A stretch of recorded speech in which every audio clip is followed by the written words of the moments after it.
Yo iki ngaturake genduk Niken Salindri men ngubengi panggung ya. Tapi Mas pelokipun Mas Dar. Kok kaya apa? Kur nangis sajroning atiku.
yang meriah untuk Niken Salindri.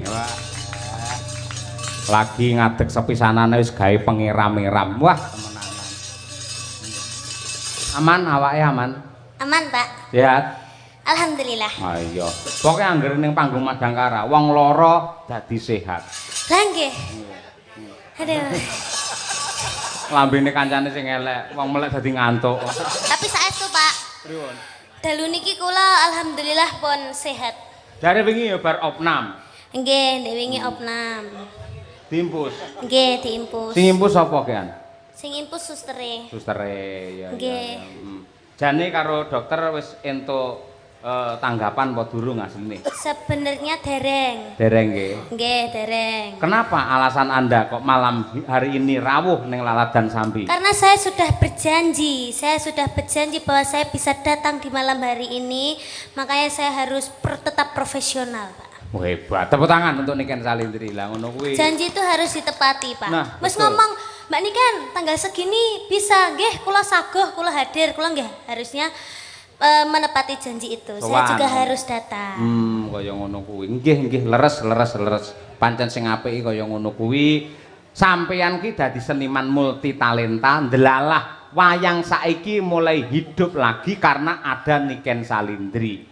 Biyen ki jarang emak-emak, bocah wedok enom ki nonton wayang. Ning mergo adanya Niken Salindri, akhire iki lho cah nom-nom kabeh do nyuting kaya ngono kuwi. Ngono. Nggih, alhamdulillah, amin. Matur nuwun sik karo Bu Rini. Nggih, kula ngaturaken matur sembah nuwun sangat kagem Bu Rini kalian Bapak Indar dan juga Mbak Delva. Nggih, Belva Putri. Mbak Belva. BORD. D B babi. B. Lah ini B, Pak. Iya, B. Kalau D kan darah. Oh iya. Iya, D darah. Nama lengkap Belva Putri Prasetya. Umur 17 tahun. Oh, berarti sama. Tahun 2008 juga.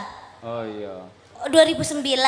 Oh iya semoga. Apa bintangnya apa? Bintangnya apa berarti? Apa? Lah kuwi tahun 2008 kuwi. Kuwi sasi apa? Kok sik ta kuwi sasi apa? Kula Juni. Juni kuwi apa kuwi? Kula Cancer. Oh, padha karo aku. Napa? Jenengan nggih Juni. Juli ning yang mlebu Cancer. Cancer. Ya Cancer ya batangan ngaplak. Bulan apa, Mbak? Oh, bulan ini sekarang. Oh, sekarang ulang tahun. Oke. Oh, 19. Oh ya, semoga panjang umur sehat selalu. Dan juga Ibu Rini sekeluarga Bapak matur sembah nuwun mugi-mugi rezekine kathah barokah, turah-turah ora lokane malah kebak. Mugi-mugi awet leh momong anak putu. Amin. Mugi-mugi sukses selalu dan semoga tiap tahun diadakan acara seperti malam hari ini. Amin ya rabbal alamin. Kuwi ucapan untuk yang lagi ulang tahun. Upamane lagi pernikahan ucapannya piye? Kalau lagi pernikahan ya semoga menjadi keluarga yang sakinah mawaddah warahmah, semoga cepat diberi momongan. Oh iya, upamane terus apa kuwi jenenge pernikahan Mas ngono piye? Oh, pernikahan Mas 50 tahun 50 berarti tahun. Pak ya.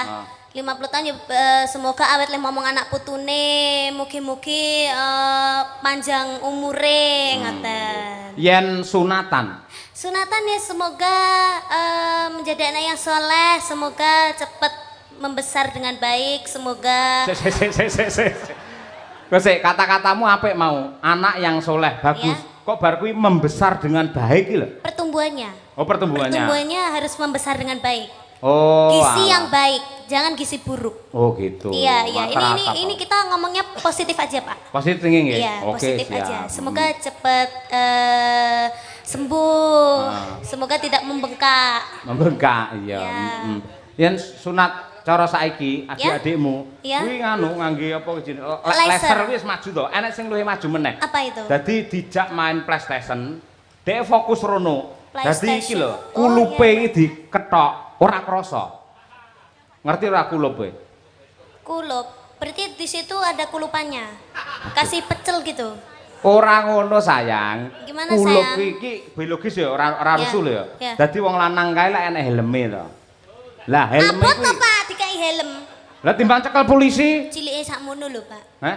Helme sak pira? Lah ya paribasane jenenge. Aku lek cilik ya helme ya cilik padha wae ngono kuwi. Oh iya, kasih Lah sing helm. diketok kuwi ngono. Helmnya. Kuwi jenenge kulup. Mula anggere wong tuwa nyeluk anake, ngger kulup ning wayang ngono ki lho. Kuwi mesti anak lanang, kok anak wedok diceluk kulup. Salah ngono. Oh, yang dipotong kulupnya. Kulup. Berarti jerabut-jerabut itu, Pak. Namanya juga kulup, kulup kan. Sing jerabut-jerabut apane? Kulup ya? Ora jerabut isih murni suci ngono kuwi. Ora enek pertumbuhan apa di situ enggak ada. Oh. Kuwi. Gak enek, gak suci. Anak kecil tuh masih suci. Iya, Iya. bener. Katresnan sejati. Oh, gimana itu, Pak? Hah? Katresnan sejati marang wanita sing tak tresnani. Oh, imsa. Itu lagu nyiptakan sendiri ya, Pak? Heeh, ngawut. Oh, jelek sekali.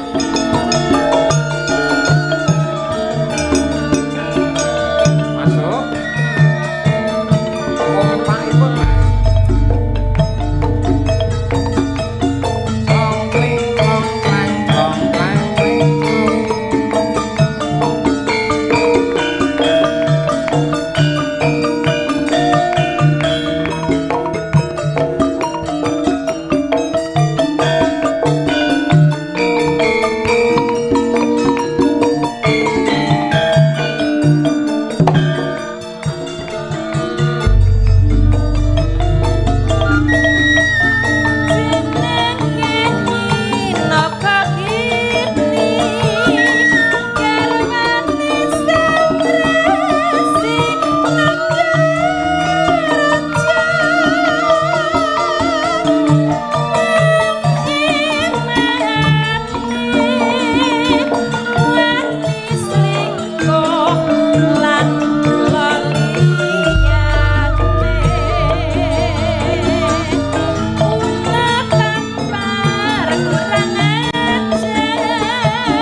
Tembang menika ugi kula aturaken dumateng para pepunden dalang ing wewengkon Boyolali sungkem kula katur. Ya, uga iki adik-adik dalang akeh sing kepareng nusul. Mas Anggara kuwi putrane Pak Haji Joko Sunarno ya kepareng nenggani. Wah, sabetane kaya alap-alap. Ya, jos temenanan. Kalian Mas Aris nggih. Wah, Mas Aris. Mas Aris iki tak delok ning YouTube limbukane kaya aku kok. Ha iya, ngono kuwi. Padha-padha ngono kuwi. Sing dianti-anti dadi bukti, sing ditunggu-tunggu wis lumaku. Ha iya ngono kuwi. Ya mencuk. Sabar. Ibu. Konangan Sri Angling Darma kula tampar milih tangga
nuwun. Kula tampar utawa Pak Dianom Surata Suwargi paring judul ya kuwi Nyidra Asmara ya, Mak. Pancen kaya ngono kuwi. Luar biasa elok. Ya, Yo saiki digebrak ngaturake lelagon ala kekinian. Yo nadyanto rada lawas sithik. Ayo.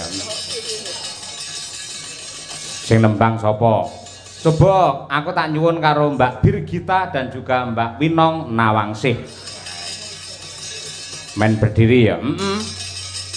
Berpacu dalam melodi cublak-cublak suweng. Yo.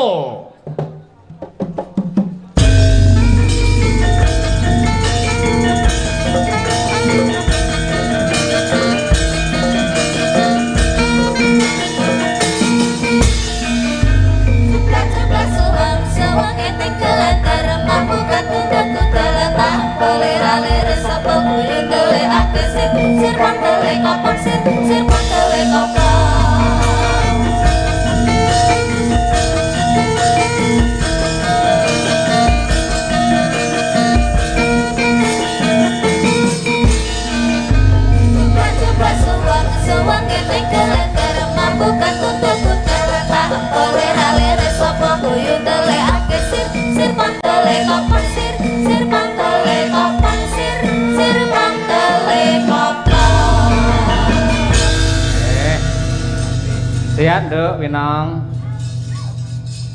Pak mati ya. Alhamdulillah sehat, Pak. Alhamdulillah. Kegiatanmu poso ngopo ae? Kegiatannya puasa, nge-gym. Terus bersih-bersih rumah. Terus kuliah. Terus main. Terus luar takjil, ngabisin uang. Wis gitu tok, Pak. Oh iya, apik kuwi yen sampean nyumbang takjil ngono ya apik. Jane yen tradisine wong Jawa kuwi, Nduk. Waton enek takjil, terus ana Jumat berkah, enek wong genduren. Kuwi janjane wong sak Indonesia warek kabeh tanpa MBG wis jalan misal. Ayo. MBG makan bergizi gratis. Tembung gratis iki ngenyek karo rasane para kawula. Kok iso gratis? Wong kuwi dhuwit pajeke saka menungsa, saka rakyat kabeh sing diunggahke ning pemerintah banjur dibalekke ning para kawula. Ngono kok iso diarani gratis iki lho. Nggih napa mboten Pak Bu? Lah nggih. Ayo, ngono kudu dipenggali aja nglarani atine wong cilik. Sosok ana bantuan nggih wong cilik, kae dudu bantuan. Kae bantuan nggih wong miskin, kae dudu bantuan. Anane wong-wong ki do miskin, mergane sing dhuwur dor krayaan dhuwit do ngrogoti bondo negara. Yen kabeh mlaku apa mestine ora enek wong miskin ki ra ono. Iya to, kaya ngono. Racake mesti sejahtera kabeh. Iya. Mula ya bab kuwi ben entuk kawigaten. Ngono kuwi. Poso wae ngatasi rata-rata muslim ya MBG tetep metu nduk. Ayo. Jare kon sing ra Islam engko mangane karo ndelik. Yen sing poso go mulih. Anakku tau nggo mulih kuwi makanan MBG. Teko omah ya ampun, gedange nganti kaya uta-utan. Lah iya ngono kuwi. Kaya ngono kuwi. Tur akeh anggaran yang dipangkas termasuk ADD, anggaran dana desa. Kuwi saiki dipangkas. Akhirnya akeh wilayah-wilayah sing do ora gelem nanggap wayang mergo ora duwe anggaran. Yen nganti desa-desa ora wayangan, akhire sing mrongo senimane. Nggih napa mboten?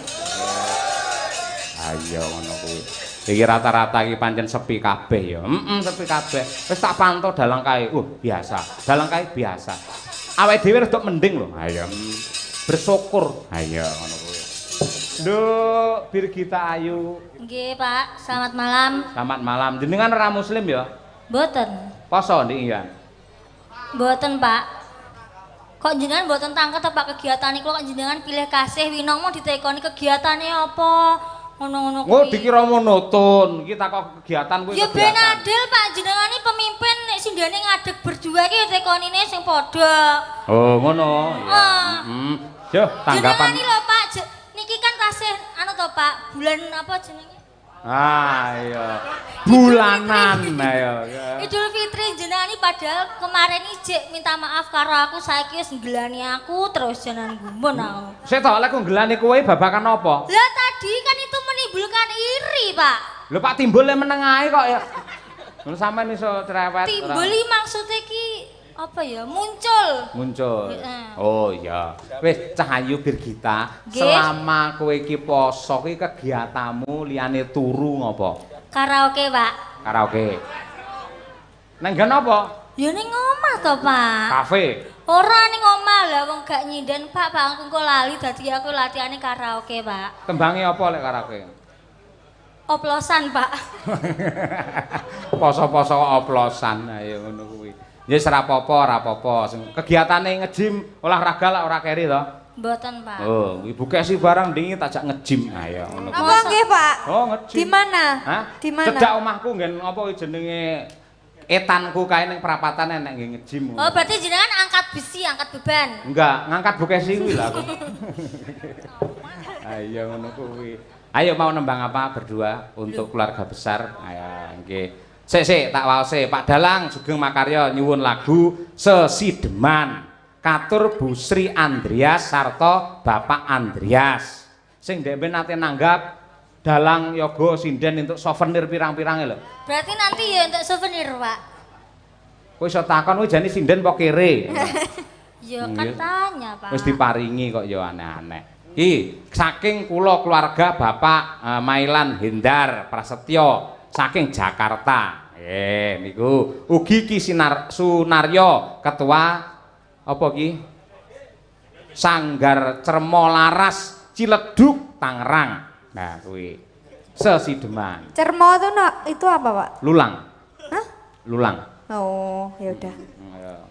Terus, Pak. Sesideman terus. Terus piye maksudnya? Loh, biasanya kan ada sawerannya. Picek ora enek apa-apane. Senengane kok karo Bohong saweran ya? kok iyip ya ora ngono. Bohong, Pak. Biar nggak mungkin loh Pak Hendar tuh ngasih surat cuma-cuma tuh nggak mungkin nggak sih? Ya Allah, iki lho ora enek apa-apane, kabeh ora enek apa-apane. Nun sewu Pak Hendar tinimbang kula dikuyo-kuyo sinden raketang 100 mang paringi to Pak niki Pak. Malah Enggak, dremis kabeh ora. Bercanda, Pak. Bercanda. Ya, nggih. Yo diwiwiti sing sepuh. Sinten, Pak? Sing tuwek sapa ayo ndang. Kula 17 tahun, Pak. 17 tahun. Alah. Wiwitane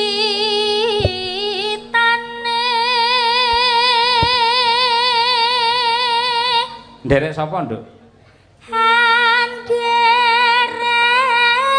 sang peke. Iki wis pinter kok. Biyen nderek Pak Cahyo malah ngono kuwi. Priya sing piye, Nduk? Priya bagus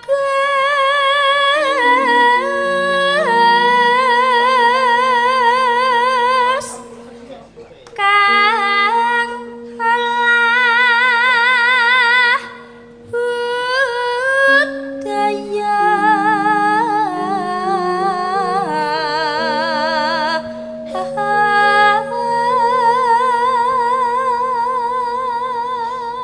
Sowan neng endi cah iki? Boyolali. Sowan menyang kutha gedhe.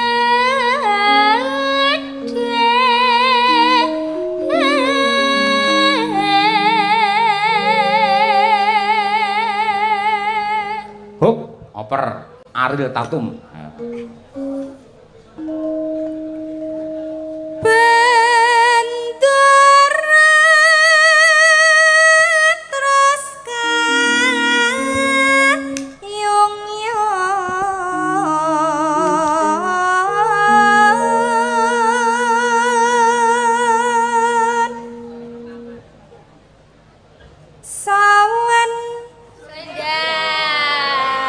Sing salah dek to. Engko sing disalahne aku, salahe ora tanggapan. Ngono. Mulane koyo aku nang karaoke. Kok iki sinden yoga lek salah. Sing salah mesti aku mendhian.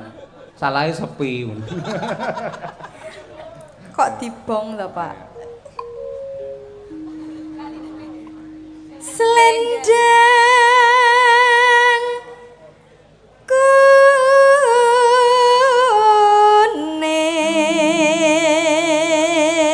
kuning Nona no kang saking ukir.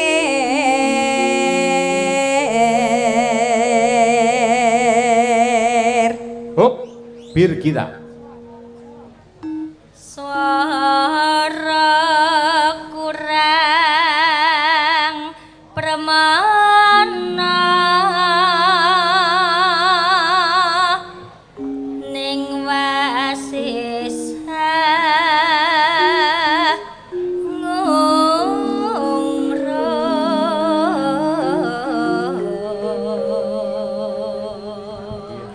Napa le? Oh, tanda tangan. Oh nggih. Wayang napa niki sini?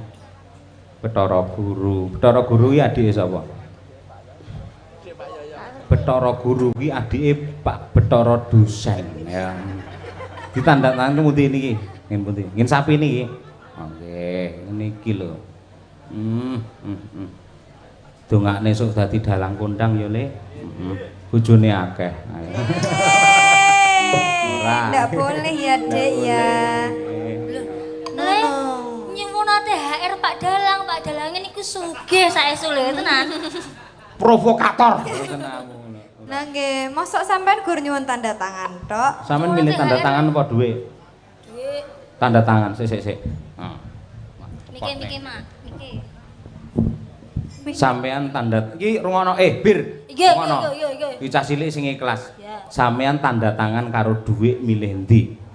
Tanda tangan. Ya. Nah, tepuk tangan untuk anak kita iki. Ya ngono ki. Ora kaya sinden wajahe kaya kotak amal malan ora. Lho, lah dhuwit kuwi penting. Sama nek ra duwe dhuwit ora iso tumbas ciki nggo. Aja nggugu omongane gurem cecek.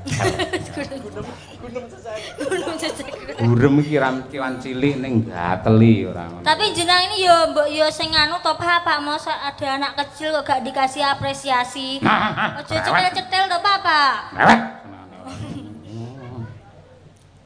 Nyo 100. Susuk 80, ayo. Nggih iki lagi buka dasar dijaluki. Lagi apa? Yo. Angung rom. Sinten? Awakmu. Angung romarang bendara.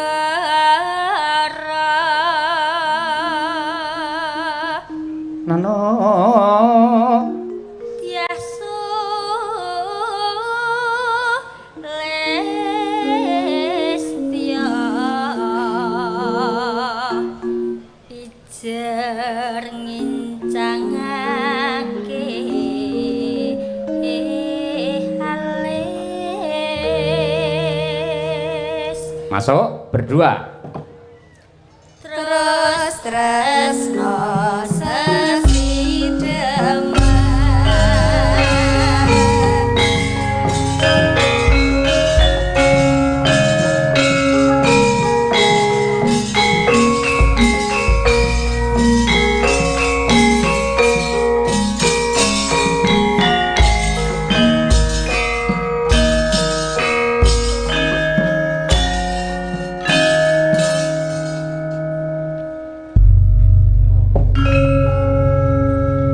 Bil. Luwe becik patenan kang pisah.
matur uninga dumateng sedaya para lenggah kadang-kadang pengrawit Madangkara menika rata-rata alumni isi Surakarta sarjana seni.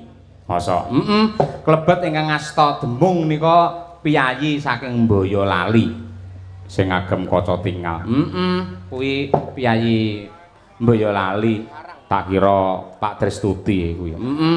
Kaca mripate sami niku putranipun Ki Suryanto Karanggedhe.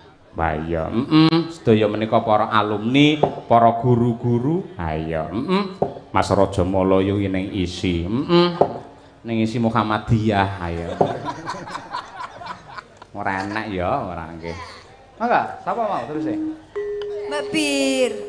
Kowe. Oh. Maaf ya, Pak. Apa? Lali. Ah iya biasa. Sampean sih sepi. Iya, kena to kena jangkrik iki. Urip ana kutha gedhe kuwi tak tukane.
Matur sembah nuwun menika wau pamundhut saking keluarga besar Bapak Hindar Prasetyo saking Jakarta sampun kula aturaken. Ya.